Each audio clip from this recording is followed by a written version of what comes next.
the proper experience of a shame storm, to use your words. Can you just share what you mean when you say it?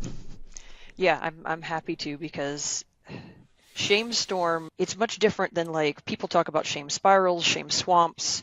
To me, they're kind of three different things, really. Okay. Shame swamp to me is kind of like if I'm stuck in that feeling of shame and I'm having a hard time getting out, but it's kind of like it's there, it's impacting the way I function, but it's not all encompassing. It's like Hmm. you know how it's like walking through a swamp or mucky sand or something like that. Is like it's hard to move, Yeah. and it might go on to stretch forever, but you can still move. A shame spiral to me is if I'm in one of those places where I'm being self-critical and I keep being more and more self-critical, and it's just feeding itself. That's more the shame spiral.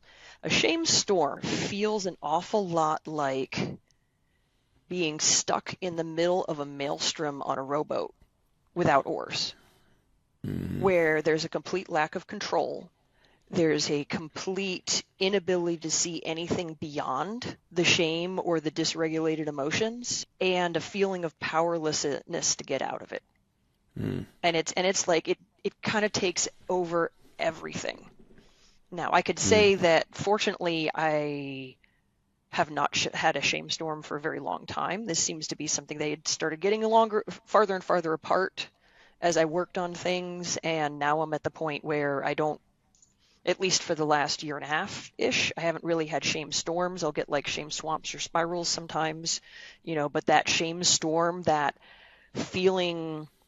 Another metaphor might be like, a 2-year-old having a temper tantrum where they just like can't get it under control, which honestly probably more what it Mm. is one of those younger dysregulated parts of self that's just like never learned how to work with the big emotions, and therefore it just feels huge and powerful, and like you can't fight it.